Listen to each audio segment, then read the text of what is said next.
सभी भाइयों को नमस्कार। स्वागत है आपका फिर से गवर्नमेंट एग्जाम प्रिपरेशन चैनल में। आज शुरू करेंगे सेट 6 यानी टेस्ट 6 का मतलब 6 का पार्ट दूसरा। ठीक है, कौन सा पार्ट दूसरा।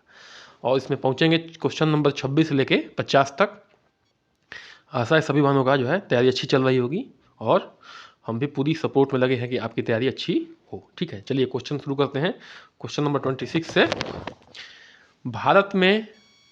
भारत में मातृवंशीय परिवार पाए जाते हैं। तो भारत में मातृवंशीय परिवार कहाँ पाए जाते हैं? मातृवंशीय मतलब क्या होता है? मातृ सत्तात्मक। ठीक है, जिसमें माताओं का सब चलता है। तो क्या है ये? बी। कौन सा होगा इसका आंसर? बी। दक्षिण भारत एवं असम में। कहाँ पे? दक्षिण भारत और असम में। ठीक है, देखिए भारत में मातृ सत्तात्मक परिवार जो है दक्षिण भारत के मालाबार के नायरों और असम में खासी व गारो जनजातियों में पाए जाते हैं। मातृ सत्तात्मक मतलब समझ रहे हैं? इसमें क्या होता है? नायरों से विवाह का को संबंध गाया था। इसमें क्या होता है? स्त्री जो है पुरुष को ब्याह के लाती है। स्त्री जो है, लड़की जो है पुरुष को ब्याह के लाती है अपने घर, और वो जो है बहू के रूप में कार्य करता है। ठीक है, थोड़ा अजीब लग रहा होगा लेकिन ये सच बात है। चलिए आगे बढ़ते हैं। ध्यान रखिएगा कि ये कौन से होते हैं? कौन से होते हैं? ये होते हैं असम में गारो और खासी जनजाति के लोग। ठीक है, गारो खासी पहाड़िया भी है। गारो खासी उन्हीं के नाम पे, गारो खासी जनजाति के नाम पे ही गारो खासी जो है पहाड़ी का नाम पड़ा है। और मलबार में नायरो, जो मलबार क्षेत्र है उसमें नायरो जो जनजाति है, नायरो। ठीक है, नायर कहिए। आगे बढ़ते हैं क्वेश्चन नंबर 27 पे। भारतीय शास्त्रों के अनुसार स्त्री धन किसे कहते हैं? तो भारतीय शास्त्रों के अनुसार जो है स्त्री धन किसे कहते हैं? तो ए को कहते हैं। क्या ए ऑप्शन को सही है?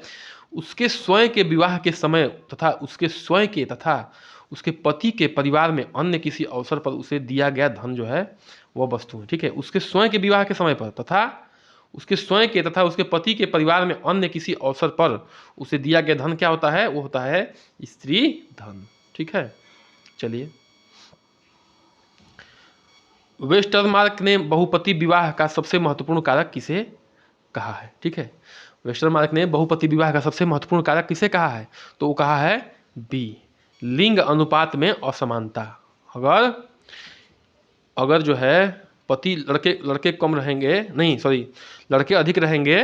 ठीक है, लड़के अधिक रहेंगे, लड़कियां कम रहेगी तो क्या होगा? बहुपति विवाह। लड़के अधिक रहेंगे किसकी अपेक्षा? लड़कियों की अपेक्षा। ठीक ना, तो क्या होगा? बहुपति विवाह होगा। लिंग अनुपात में असमानता है। ठीक है, बहुपति विवाह हो जाएगा। ठीक है, चलिए आगे बढ़ते हैं। क्वेश्चन नंबर 29 पे आते हैं। सूची ए का सूची बी से सुमेलित करिए। ठीक है, सूची ए को सूची बी से सुमेलित करिए। तो इसका कौन सा आंसर होगा बताइए? नीचे ऑप्शन दिया हुआ होगा, ऑप्शन बी है। ठीक है ना, तो दहेज निषेधाज्ञा अधिनियम कब आया था? तो आया था 1961 में। ठीक है, कब आया था? 1961 में। ठीक है, हिंदू विवाह अधिनियम कब आया था? तो हिंदू विवाह अधिनियम आया था 1995 में। कब आया था? 1995 में। हिंदू उत्तराधिकारी अधिनियम कब आया था? तो हिंदू उत्तराधिकारी अधिनियम आया था 1956 में। ठीक है, और घरेलू हिंसा अधिनियम कब आया था? तो आया था 2005 में। कब आया था? 2005 में। अच्छा, एक और चीज़, जो हिंदू शब्द प्रयोग हुआ है उसमें खाली हिंदू ही नहीं है, ध्यान रखिएगा। उसमें हिंदू भी हैं, सिख भी हैं, बौद्ध भी हैं। ठीक ना, ये सब ध्यान रखिएगा, ये सब सारे हिंदू में आते हैं संविधान के हिसाब से। ठीक है, चलिए आगे बढ़ते हैं।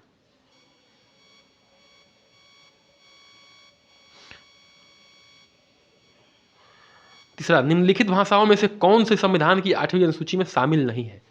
तो कौन सी जो है निम्नलिखित में से कौन से जो है संविधान की 8वीं अनुसूची में शामिल नहीं है? तो वो है बी, अवधि जो है शामिल नहीं है। बाकी संस्कृत, उड़िया और मणिपुरी जो है शामिल है। ठीक है, देखिए अवधी भाषा भारतीय संविधान की 8वीं अनुसूची में शामिल नहीं है।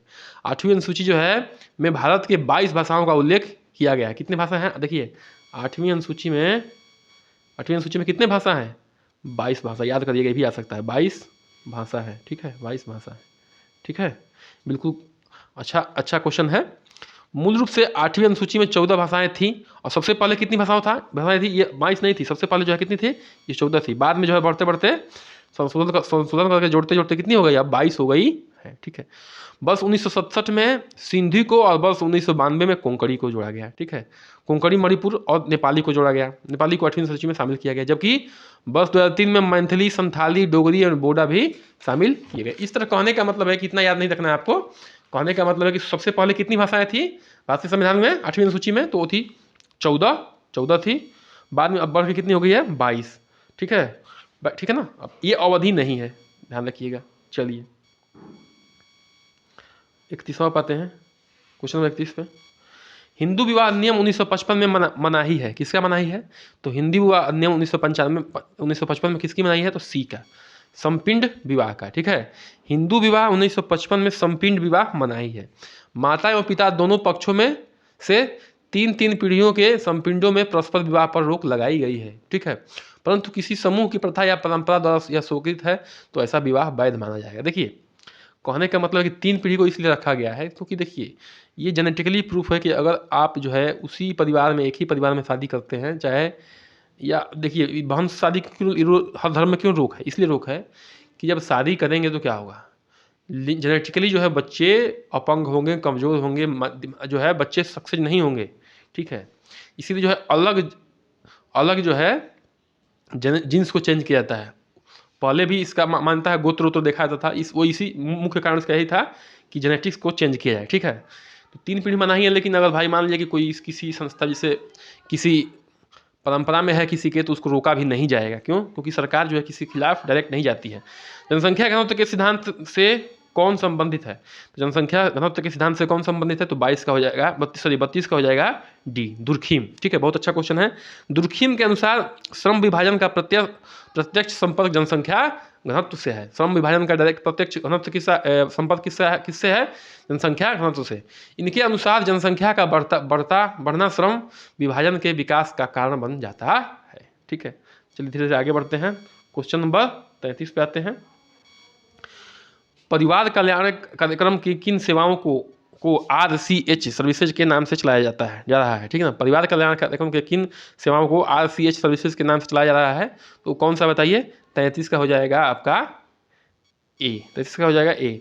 मातृ एवं शिशु स्वास्थ्य सेवाओं को जो है कब क्या चलाया जा रहा है बताइए? किस नाम से? RCH सर्विसेज के नाम से चलाया जा रहा है। ठीक है, चलिए आगे बढ़ते हैं। 34 पे आते हैं, क्वेश्चन नंबर। जनजाति समुदाय आदिमकालीन धर्म को मानता है, जिसे समाजशास्त्री बोलचाल में क्या कहते हैं? ठीक है, जनजाति समुदाय आदिमकालीन धर्म को मानता है, जिसे समाजशास्त्री बोलचाल की भाषा में क्या कहते हैं? तो 34वां का हो जाएगा ए, टोटकावाद। किसका कहते हैं? टोटकावाद। जो जादू टोना होता है उसी को टोटकावाद की श्रेणी में भी रखते हैं। 35वां पर आते हैं। निम्न में से कौन एक सामाजिक समस्या है? तो सामाजिक समस्या कौन सा है? तो 35 का हो जाएगा डी, अस्पृश्यता, मतलब कि छुआछूत। देखिए, महामारी क्या है? सामाजिक बुराई थोड़े है, ये तो भाई किसी को हो सकता है। जब आएगा तो सबको पकड़ेगा, उसमें नीच ऊंच नहीं देखेगा। पागलपन भी हर जाति में, हर धर्म में है। भूकंप भी आएगा तो सबको मारेगा। ठीक है, लेकिन अस्पृश्यता क्या है? सामाजिक बुराई है, मतलब कि समाज में कुंठित बुराई है। क्या है? समाज में कुंठित बुराई है, इसमें ये ऊंच नीच का भेदभाव, हम तुम्हारा छुआ नहीं खाएंगे, छुआ जो है पानी नहीं पिएंगे, तुम्हारा जो है मतलब तुम्हारे घर से होकर, तुम्हारे परछाई से होकर नहीं गुजरेंगे, ये सब जो है चीज़ें है। ठीक है, हालांकि बहुत कम हो गया है, लेकिन अभी भी बहुत जो है जागरूकता की जरूरत है। ठीक है, 36 पाते हैं। सिगरेट, बीड़ी, तंबाकू, सिगार इत्यादि के सेवन से किस प्रकार के मादक द्रव्य प्राप्त होते हैं? ठीक है, तो कौन सा होता है बताइए? तो 36 का हो जाएगा बी, क्या हो जाएगा? निकोटीन। सिगरेट, बीड़ी, तंबाकू, सिगार इत्यादि से जो है क्या होता है? निकोटीन मादक द्रव्य प्राप्त होता है, जो फेफड़ों के लिए अत्यंत हानिकारक है। क्या है? फेफड़ों के लिए अत्यंत हानिकारक है। फेफड़ों में क्या जाता है? जाके धुआं जो है बैठ जाता है। ठीक है, चलिए, नशा मुक्ति केंद्र निम्नलिखित में से कौन सी सुविधाएं प्रदान करता है? तो नशा मुक्ति केंद्र जो है निम्नलिखित में से कौन सी सुविधाएं प्रदान करता है? तो डी, परामर्श देता है। परामर्श देता है कि भैया ये करेंगे तो ये होगा, ऐसा करेंगे तो ऐसा हो जाएगा, आप ऐसे करिए, इस तरह से आप छोड़ सकते हैं। मेडिकल सहायता देता है, दवाइयों का भी प्रयोग करता है, और यौगिक आसन, मतलब कि योग द्वारा आसन भी सिखाता है कि आप जो है इस तरह से कर सके, छोड़ सकते हैं। ठीक है, चलिए, उपयुक्त सभी होता है इसका आंसर। 38 का क्या 38 का पढ़ते हैं, मादपान और मादक द्रव्य व्यसन समस्याएं हैं मुख्यतः। मादपान और मादक द्रव्य व्यसन समस्याएं हैं मुख्यतः। किसका समस्याएं हैं बताइए? 38 का ए, झुग्गी झोपड़ियों की। किसकी है? झुग्गी झोपड़ियों की। मादक द्रव्य व्यसन की, देखिए मैं फिर से कहता हूँ, आपको सभी ऑप्शन पढ़ने हैं, ठीक है। मैं नहीं पढ़ता हूँ, क्यों? क्योंकि वीडियो बहुत लंबी हो जाती है आप लोग के लिए कि जल्दी खत्म हो जाएगा, और अच्छे से कम हम जो है एक्सप्लेनेशन पे ज़्यादा फोकस करेंगे, एक्सप्लेन करने पे। मादक द्रव्य व्यसन की समस्याएं मुख्यतः झुग्गी झोपड़ियों में रहने वाले लोगों की है। झुग्गी झोपड़ियों, मलिन बस्तियों, शहरों में अवस्थित ऐसे क्षेत्र हैं जिनमें निम्न स्तर का आवास व्यवस्था होता है। एक मलिन बस्ती सदैव एक ऐसा क्षेत्र होता है जिसमें एक से अधिक आवास होते हैं।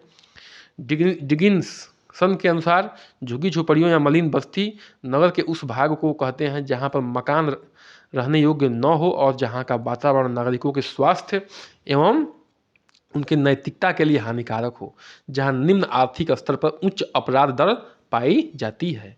अनेक विद्वानों ने इस क्षेत्र को शहर का कैंसर कहा है। क्या है? कहा है शहर का कैंसर कहा है। आप कभी कोई झुग्गी झोपड़ी वाले क्षेत्र में गए और देखिएगा कितनी गंदगी होती है, वहाँ लोग कैसे रहते हैं, बड़ी स्थिति खराब होती है, ठीक है। चलिए क्वेश्चन नंबर आते हैं 39 पे। सामाजिक परिवर्तन की प्रक्रिया जिसके लिए व्यक्तियों के सकारात्मक मूल्यों होते हैं, ठीक है। सामाजिक परिवर्तन की प्रक्रिया जिसके लिए व्यक्तियों के सकारात्मक मूल्य होते हैं, उन्हें कहते हैं, क्या कहते हैं? तो 39 का हो जाएगा सी, विकास। क्या कहते हैं? विकास, ठीक है। विकास सामाजिक परिवर्तन है की प्रक्रिया है जिसके लिए व्यक्तियों के सकारात्मक मूल्य होते हैं। क्या होते हैं? सकारात्मक मूल्य। विकास द्वारा एक देश के अधिकाधिक नागरिक उच्च भौतिक रहन सहन के स्तर, उच्च भौतिक रहन सहन का स्तर मतलब क्या? कि आपके पास हर सुविधाएं होगी, गाड़ी होगा, घर होगा, अच्छा खाना होगा, स्वास्थ्य होगा, शिक्षा होगा, ये उच्च भौतिक स्तर है। अच्छे कपड़े होंगे, स्वस्थ एवं दीर्घ जीवन प्राप्त करने के साथ साथ, दीर्घ जीवन कब प्राप्त होंगे? जब आपके पास संतुलित भोजन करने की क्षमता होगी, खाने की, और जो है स्वास्थ्य लेने की क्षमता होगी, शिक्षा जो है ग्रहण करने की क्षमता होगी, तभी जो है आप क्या कर सकते हैं? स्वस्थ और सुखी जीवन जी सकते हैं। साथ साथ अधिकाधिक मात्रा में शिक्षित होने का प्रयास करते हैं, ठीक है। चलिए क्वेश्चन नंबर 40 पे आते हैं। औपचारिक सामाजिक नियंत्रण के अंतर्गत कौन सा साधन नहीं आता है? औपचारिक सामाजिक नियंत्रण के अंतर्गत कौन सा साधन नहीं आता है? तो कौन साधन नहीं आता है? तो वो है 40 का सी, धर्म, ठीक है। धर्म जो है औपचारिक में नहीं आता है। बार बार ये क्वेश्चन आ चुका है, देखिए कुछ क्वेश्चन बार बार रिपीट होते हैं, इसलिए ये मत समझिएगा ये तो क्वेश्चन में बार बार रिपीट होता है। देखिए दो चीज़ है, इसके पीछे दो मनोविज्ञान है। एक तो आपका रिपीटेशन होगा, क्या होगा? रिपीटेशन होगा। दूसरा क्वेश्चन आएगा तो आपको लगेगा हाँ ये क्वेश्चन मुझे आ रहा है, ठीक है। तो आपको थोड़ा सा कॉन्फिडेंस भी क्या होगा? बिल्डअप होगा। दो चीज़ों का होता है। तो आप जो है जो चीज़ एक दो क्वेश्चन अगर रिवाइज हो जाते हैं तो उससे घबराइए मत। औपचारिक चीज़ें क्या होती हैं? जैसे ऑफिशियल चीज़ें होती है, जैसे कानून हो गया, कारावास हो गया, राज्य हो गया। इसमें नहीं की बात हो रही। धर्म क्या है? अनऑफिशियल चीज़ है। धर्म जाति सब क्या है? अनऑफिशियल। इसको जो है अपना संविधान नहीं मानता है, ठीक है। चलिए आगे बढ़ते हैं। क्वेश्चन नंबर 41 पे आते हैं। लोगों अथवा समूहों का निम्न अवस्थितियों में से उच्चतर अवस्थितियों पर पहुंचना निम्न में से कौन है? ठीक है। लोगों अथवा समूहों का निम्न अवस्थितियों से उच्च अवस्थितियों में पहुंचना क्या है? निम्न में से क्या है? तो 41 से क्या है? डी। क्या है? डी, उन्नतिशीलता। क्या है? उन्नतिशीलता। लोगों अथवा समूहों को निम्न अवस्थितियों में, निम्न से निचले स्तर से ऊपर स्तर तक, इस तक पहुंचना, ठीक है ना। और अवस्थितियों में से उच्चतम अवस्थितियों तक पहुंचना क्या है? उन्नतिशीलता कहलाती है, ठीक है। आगे बढ़ते हैं। माहवारी का अस्थायी रूप से बंद होना क्या होता है बताइए? बहुत ये भी क्वेश्चन आ चुका है। क्या होता है बताइए? 42 का हो जाएगा बी। इसको क्या कहते हैं? मेनोपाज। ये कब होता है? 45 से जो है 55 के बीच की उम्र में होता है। मेनोपाज होने से महिला के शरीर में शारीरिक और मानसिक दोनों प्रकार का परिवर्तन आता है, ठीक है। शारीरिक परिवर्तन भी आता है, मानसिक भी आता है। महिलाओं में जब मेनोपाज होता है तब उन्हें अपने हार्मोन्स लेवल में हो रहे परिवर्तन को जांचने के लिए ब्लड और यूरिन टेस्ट जरूर करवाना चाहिए। ध्यान से, जब मेनोपाज की स्थिति आए तो आप भी सलाह देंगी जब फील्ड में जाएंगी कि आप जो है ब्लड और यूरिन का टेस्ट जाके जो है करवा लीजिए, अच्छे डॉक्टर से दिखा लीजिए। अगर पैसे नहीं है तो गवर्नमेंट डॉक्टर से दिखाइए, लेकिन जरूर दिखाइए, ठीक है। चलिए, गवर्नमेंट डॉक्टर बहुत अच्छे होते हैं, बस लोगों को जो है प्रयोग करने नहीं आता है, ठीक है। इसलिए वो भी धीरे धीरे क्या करते हैं? आलसी होते जाते हैं। चाहे कोई भी गवर्नमेंट एम्प्लाई है, और धीरे धीरे आलसी होते जाते हैं और जो है कामचोरी शुरू हो जाता है उनका, ठीक है, अपडेट नहीं रहते हैं। देर वयस्कता के दौरान घटते सामाजिक संपर्क के दो मुख्य दृष्टिकोण हैं। देर वयस्कता के दौरान घटते सामाजिक संपर्क के दो मुख्य दृष्टिकोण क्या हैं बताइए? तो 43 का हो जाएगा बी। क्या हो जाएगा? बी। ए और सी, डिस इंगेजमेंट सिद्धांत और एक्टिविटी सिद्धांत। क्या होगा? डिस इंगेजमेंट सिद्धांत और एक्टिविटी सिद्धांत, ठीक है ना। चलिए आगे बढ़ते हैं। देखिए अगर हम क्वेश्चन बहुत तेज पढ़ रहे हो तो कुछ नहीं करना है, आपको वीडियो रोक के एक बार क्वेश्चन पढ़ना है, चारों ऑप्शन पढ़ना है, समझ लेना है, फिर आगे बढ़ना है। और देखिए इसको कम से कम 2 बार देखिए, तीसरी बार जो है क्या करना है आपको, रिवाइज के लिए जो है आप सुन सकती हैं, अपडेट कर सकती हैं, क्योंकि क्वेश्चन आप इतनी बार अटेम्प्ट कर दीजिए कि रट जाए रट जाए रट जाए, ठीक है, वहाँ क्वेश्चन देखते ही आपको याद आ जाए, ठीक है ना। चलिए 44 का आते हैं। पेक्टिन पाया जाता है, पेक्टिन किसमें पाया जाता है? तो पेक्टिन पाया जाता है बी, किसमें? अमरूद में।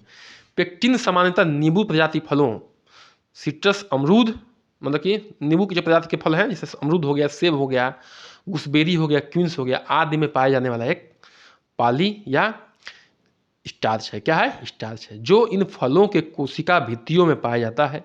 यह पानी में घुलनशील होते हैं। इसे लगभग 220 फ़ारेनहाइट पर पकाकर इसमें से साइट्रिक अम्ल तथा शुगर मिलाकर जेल बनाया जाता है। जेल मतलब कि वही जो ब्रेड में लगा के खाते हैं हम लोग, ब्रेड में लगा के ऐसे खाते हैं, मजा आता है, जिसका प्रयोग जेली और जैम बनाने के लिए एजेंट के रूप में किया जाता है, ठीक ना। चलिए बस ये याद रखिए कि पेक्टिन किस में होता है? अमरूद में होता है, बाकी इनमें नहीं होता है। अमरूद में भी होता है, सेब में होता है, गुसबेरी में होता है, क्वींस में होता है, ठीक है, इन सब में होता है। दही का खट्टापन किस जीवाणु के कारण होता है? सभी जानते हैं इसको। तो 45 का क्या हो जाएगा? ए, लैक्टोबैसिलस के कारण। लैक्टोबैसिलस नहीं होगी दही भी जम भी नहीं करेगी, जमेगी भी नहीं, ठीक है। दही का खट्टापन लैक्टोबैसिलस जीवाणु के कारण होता है। लैक्टोबैसिलस प्रजाति प्रोबायोटिक्स हैं जो आमतौर पर मानव पाचन और मूत्र में के पथ में आते हैं। इनका सेवन दस्त और आंत स्वास्थ्य के लिए किया जाता है। किसके लिए? दस्त और आंत स्वास्थ्य के लिए किया जाता है। ये शरीर में भोजन को तोड़ने, पोषक तत्वों को अवशोषित करने और खराब जीवों से लड़ने में मदद कर सकते हैं, ठीक है। देखिए सभी बहनों से निवेदन है, बार बार मैं कर रहा हूँ कि कृपया करके चैनल को सब्सक्राइब करिए, लाइक करिए, शेयर करिए। इसमें आपका कुछ नहीं जाता है, ठीक है, कुछ नहीं जाता है, सिर्फ बटन दबाना है, थोड़ा हमको सपोर्ट मिलता है, मनोबल मिलता है, ठीक है। चलिए क्वेश्चन नंबर 46 पे आते हैं, ठीक है। चलिए गेहूं का चोकर गेहूं का चोकर उसकी किस स्तर में होता है? ठीक है, तो गेहूं का चोकर उसकी किस स्तर में? नहीं देखे हैं क्या आप लोग? सब देखे होंगे गेहूं भाई। 46 का डी, पेरिकार्प पे। क्या होता है? पेरिकार्प पे। अनाजों का बाह्य आवरण भूसी कहलाता है। गेहूं का चोकर उसकी पेरिकार्प स्तर पे होता है। यह संपूर्ण अनाज के बाहर का 2.5% होता है। कितना होता है?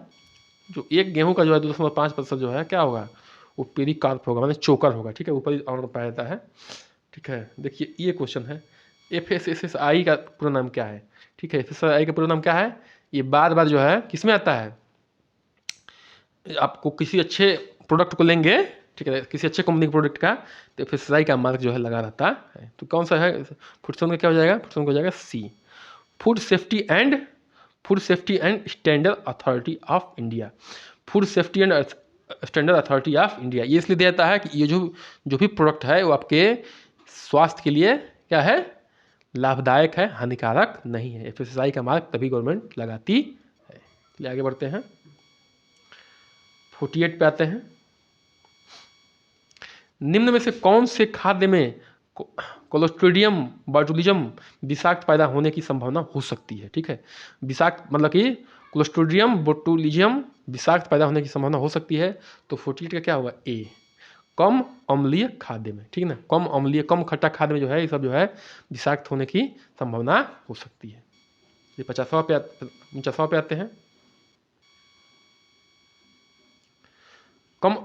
देखिए कम अम्लीय खाद्य पदार्थों को अधिक समय तक के लिए डिब्बा बंद करने पर उनमें क्लोस्ट्रीडियम बोटुलिज्म विषाक्त पैदा होने की संभावना होती है।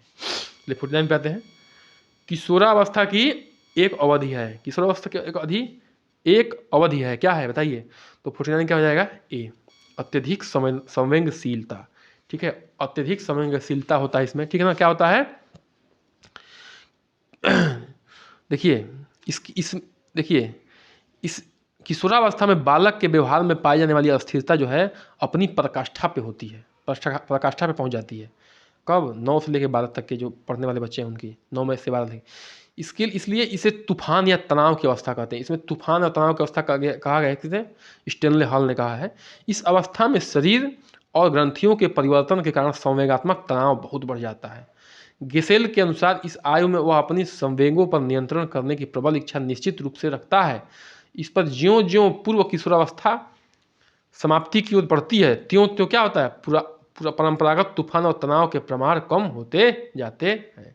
ठीक है, देखिए ये सब किस लिए होता है? बच्चों में क्या होता है? हार्मोनल चेंज होता है। जब हार्मोनल चेंज होता है क्या होता है? तनाव, तूफान की अवस्था आती है। ठीक है, वह जो है क्या अपने आप को अकेला फील करता है, कुछ भी बोलो तो क्या उल्टा समझता है, उस चीज़ को निगेटिव में लेता है। ठीक है, और हमेशा विरोधाभास की स्थिति रखता है किसी भी चीज़ पर। इस प्रकार किशोरों में संवेग प्रायः तीव्र, अनियंत्रित अभिव्यक्ति वाले और विवेक शून्य होते ही हैं। मतलब इसमें विवेक शून्य हो जाता है, अनियंत्रित हो जाता है। विवेक शून्य मतलब कि बुद्धि जीरो काम करती है। लेकिन संवेगात्मक व्यवहार में प्रायः प्रतिवर्ष उत्तरोक्त सुधार होता जाता है। ठीक है, कैसे? कब से कब तक? 12 से लेकर 18 वर्ष की आयु के जो बच्चे हैं, खासतौर से इनमें। ठीक है, कहीं कहीं 21 वर्ष भी दिया हुआ है किशोरावस्था का उम्र, लेकिन 12 से 18 मेन है। आज का लास्ट क्वेश्चन, आपको चैनल को सब्सक्राइब करना है, लाइक करना है, शेयर करना है। ठीक है, 50वां बताते हैं, शिशुओं की नाड़ी की गति प्रति मिनट होती है। तो शिशुओं की नाड़ी गति जो होती है वो क्या होती है? बहुत तेज होती है, बहुत ज़्यादा होती है। ठीक ना, तो 50 क्या हो जाएगा? डी हो जाएगा। 150 से 120 से 150। शिशुओं की नाड़ी की गति प्रति मिनट जो है 120 से 150 बार होती है। वयस्क व्यक्तियों की नाड़ी की गति केवल 72 बीट होती है। देखिए, वयस्क मतलब जवान होगा उसका खाली 72 होगा, लेकिन जो भी बच्चा है, नवजात है, उसका 120 से 150 प्रति मिनट। सोते समय शिशुओं की नाड़ी की गति 123, मतलब थोड़ा सा कम हो जाता है। सोते समय कितना होता है? सोते समय 123 करीब रहता है, 123.5 लिखा है। और रोते समय इसका भी डबल, कितना? 218। कितना? 218। ये सोते समय है, ये नॉर्मल स्थिति में है, इसमें नॉर्मल में। और ये कब है? ये है रोते समय। ठीक ना, ध्यान रखिएगा। चलिए, इसी के साथ जो है इस वीडियो को समाप्त करते हैं। बने रहिए हमारे साथ। नमस्कार, धन्यवाद, जय हिंद।